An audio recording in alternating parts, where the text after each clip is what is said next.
What's going on, YouTube? We are back at it again with fight analysis part 2. You guys liked it so much that I thought I would add on part 2 and do a little bit more. If you want to see me do more things like this in the future, more analysis of fighting, please let me know. I can find some other clips of myself sparring, or you can send in your clips and I can analyze those. Let's get started. Roll that intro. Booyah.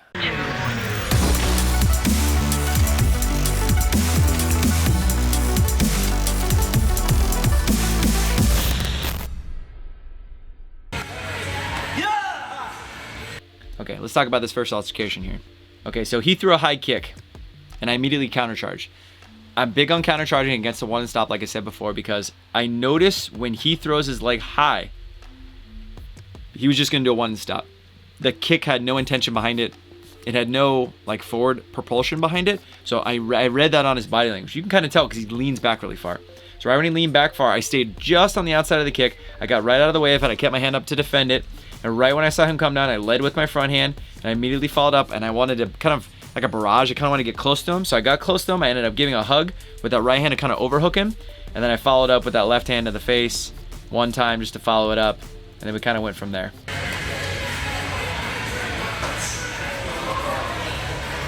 I noticed he was doing a couple of these like big jumping moves, right? So he starts to spring at me. I fade away and I keep the distance, right? And I keep my back turned because I was just trying to set up the back kick. So I knew in my head he was going to do that again because he kept jumping at me. So I'm like, all right, I'm going to set up the back kick. I'm going to catch him in midair and I'm going to kick him. So this is what I did. I baited him in right around here. And as I baited him, the moment his leg came up, I back kicked him. Okay, so we can watch that in real time. So right when he comes towards me, he's coming towards me, boom, and I throw the back kick, okay? And I backed him off. Now, I didn't plan on this, but actually ended up kicking him in the groin. I felt really bad about it, so later on I said, you know, here we go, I'm sorry about that, you know, oops, my bad.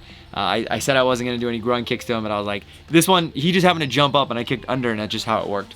I noticed he was going, I kept my stance small so I can have a quick turn, a quick pivot. Right when I saw his leg come up, I dropped. You can see me come up, I dropped low, I turned over my shoulder, and the moment I can even see even a corner of my eye over my shoulder, I'm throwing my kick. I want the most efficient timing that I can get so he doesn't know that I'm kicking, so he doesn't block or get away. So right when that happened, boom, I hit him right there. I immediately faded back the other direction. I felt my foot hit him and I backed off, and I immediately felt bad about it, hitting him in the groin.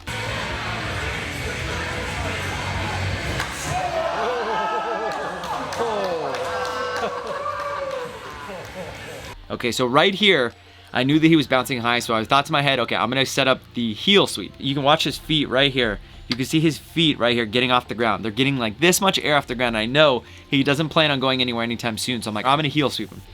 So since he's kicking a lot, that's also another sign I should be heel sweeping him, because if he's on one leg, it's the easy no-brainer version of a heel sweep. I can pick him off his feet and make him fly to the sky. Exactly what I did. You see it go, boom, perfect, landed up with that punch. So, okay, right about here. Right there, okay? He brought his leg up, which is funny because you could see me start to kind of crouch low. Right when I crouched low, he brought his leg up. I think he thought, I don't know what he was thinking I was doing, but he brought his leg up, and as soon as his leg was up, I'm like, dude, this is perfect. You're giving this to me. So right when I saw his leg come up, I started to drop. My hand went down right here. My knee and my hand went down to create a tripod, in a matter of speaking, to brace myself. I didn't put my other hand down right away, but I had this hand and this hand down, my left and my left knee down. Right when his leg came up, right there, you could see he jumped up. He's probably like, I don't know, a foot off the ground. My calf clipped his calf, and it looks like my thigh clipped his like Achilles perfectly. Now I'm in my full tripod position. Knee and hands are down. I clipped his leg, and now he's airborne. As soon as he starts to go down, you could see my top hand try to catch him. I want to catch him because I want to know exactly where he is, and he doesn't get away, so I can follow up. So as he hits the ground, I get right over the top of him. I throw that left right to his body, and I back away because I want to score the point. And then I back away, and at that point, my hands were down. I was kind of doing a little Conor McGregor showboating, but I was just so stoked that did that. I watched him fly, and it worked out so well. I was just super happy. The crowd was like, woo! And it was just, the vibe was there, and I was just really, really happy. I was trying not to show it. I was trying to keep cool, trying to be polite and respectful. We touched gloves to let him know, you know, I got you. And he's like, oh, you got me. That was good. It was a good shot, and I still have respect for him, and we kept going. Okay, this last shot, I kept trying to come in, and he kept sidestepping me. So I know I had to kind of keep my cool and calm down so I can keep him in one spot. Waiting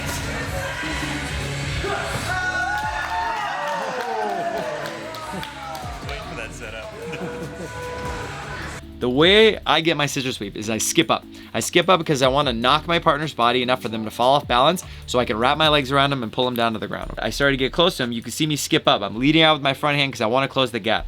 I know that when I throw my front hand, he'll reach out to block it, which means his mind is going to slow down and freeze, so I'll be able to skip up and catch up with him. So right when it comes out, I skip up, and you see my front hand right here, and I'm grabbing his arm. I want to grab his arm so he can't get away.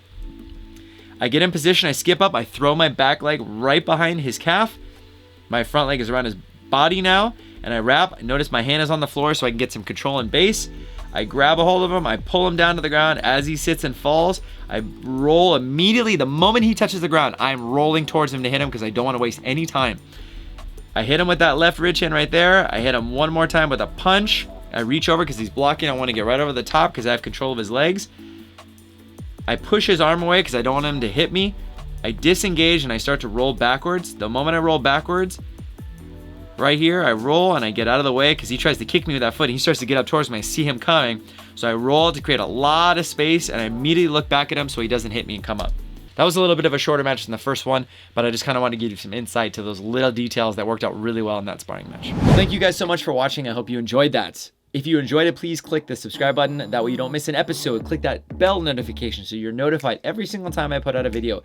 Every Monday, 11 a.m. Pacific Standard Time. Click that thumbs up button and leave a comment below. Let me know if you liked it, enjoyed it, loved it, whatever it may be. Until next time, everybody, you know what to do.